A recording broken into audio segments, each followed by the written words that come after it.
Welcome back to Your Hour. Joining us now is Eric Litweiler from MHA, which is Mental Health Association of South Central Kansas.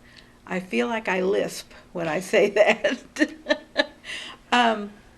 It's a mouthful. That's why we say MHA. That's and right. most people, I think, are catching on. I think so. I hope so. Yeah. So, what did you want to talk about today? So today we're going to talk a little bit about creating healthy habits.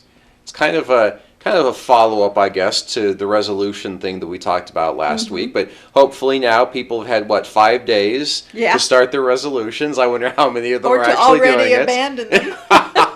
Well, that happens. But yeah, I mean, hopefully they've been doing them for a little while, and hopefully it's kind of the beginning of making that resolution more into a habit. And so, that's a good thing from a mental health standpoint. They say that something like the more daily routines a person has, the less stress, the less anxiety that they feel in their daily life. Because the more of our brain we just turn over to, I do this, then I do this. It's like you don't even have to think about your day to some extent. Yeah. You just keep doing all of your habits, and it gets you into this routine where you just don't even feel the anxiety because you always know what comes next. So that's a nice thing. Yeah.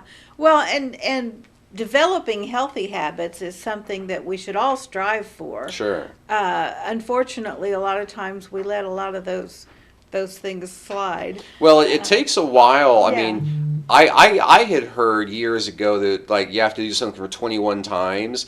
Now I'm reading it's 66 or 67 times to create a habit. But obviously that varies person to person. I think some people say you can take up to 8.5, 9 months to really create a habit and make it habitual.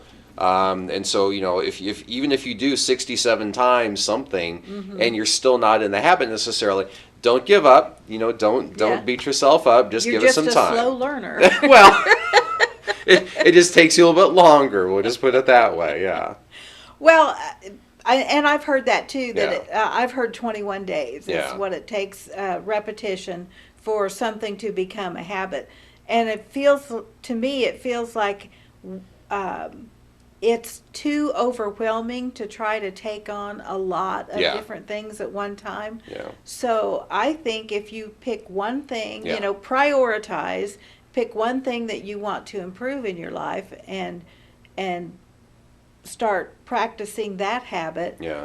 Once it becomes a habit, then add something else to the mix. No, that's exactly right. Starting small is important, and celebrating the small victories as you go along. It's important. I want to work out for an hour twice a week, and a week goes by and you did it. Celebrate that. Now, yes, you want to do it all year long, but celebrate those small incremental successes as you go along.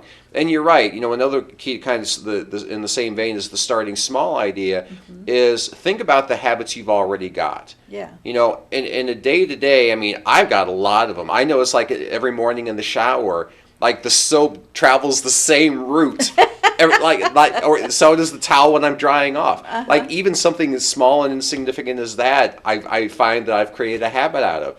So if you can take something you're doing now that maybe isn't the healthiest thing, and just do a quick little swap. I come home from work every morning or every day, for instance, and before I go out and do chores, I notice that I find myself laying down in bed and maybe picking up my phone and scrolling Facebook or playing a video game on my tablet or whatever it is for 10 or 15 minutes. I kind of call it my man time. Yeah. Unwinding a little bit.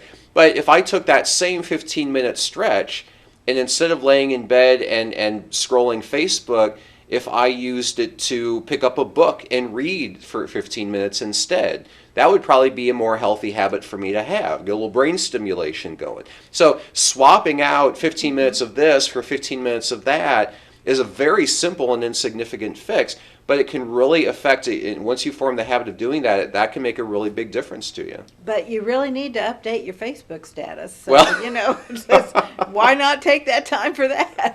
I suppose there's something to it, and it does come down to what people view as important. I mean, Yeah. ultimately, that's what our habits form around: is what do we think is important. Right. Problem is, if the last time we formed that habit was 20 years ago, the things that are important to us now may be a lot different than they were 20 years ago.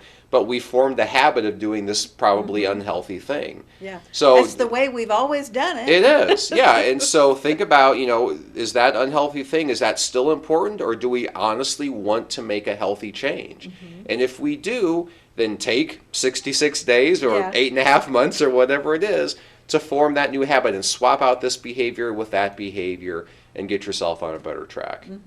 It's like anything else. If you're changing your diet, it's Yeah. the same thing. You want to make small changes right off the bat, and then as those become habit, then you swap out something else. Absolutely. Because otherwise, you can really overwhelm yourself Yeah. by trying to make too many changes at one time. We can't do that. No. We're not wired that way. No, I had an uncle one time who referred to that as feeling like a mosquito in a nudist colony. He didn't know where to start. And so yes, and you can use that if you like. I love But yeah, that. if you're trying to do 50 things at once, you're going to get overwhelmed. So you're Yeah. absolutely right. Take one thing, attack one thing. Okay, when I get home at 5:30, this is what I always do. I want to do this instead.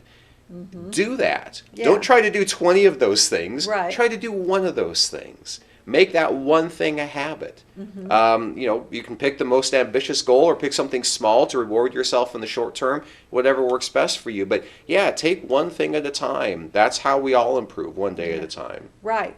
Well, there's a lot to be said for that. Even the alcoholics say, one day at Yeah, a time. absolutely. There's a reason for that. Yeah, yeah. My thing is at the end of the day, we've all heard this, we vote with our time and with our money.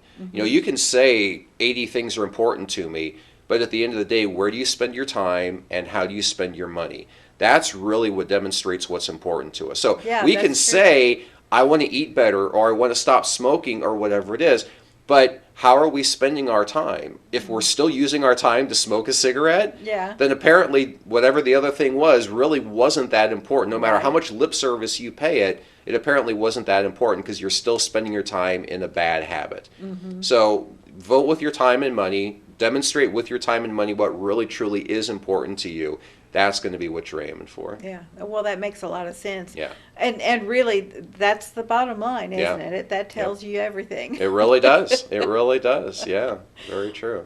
So if people want to contact MHA, Yeah.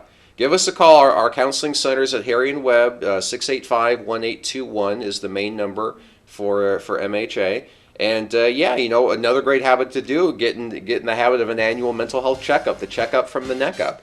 Great habit to form. It's only one time a year, so Yeah. it's going to take a long time to get in the habit of doing it. But yeah, get the habit of an annual mental health checkup. Absolutely, 685-1821. very cool. Yeah, Well, Eric, it's always a pleasure having you here. Thanks. We'll see you next week. sounds good. I'll be here. And we'll be back with Dr. Charles. So stay tuned.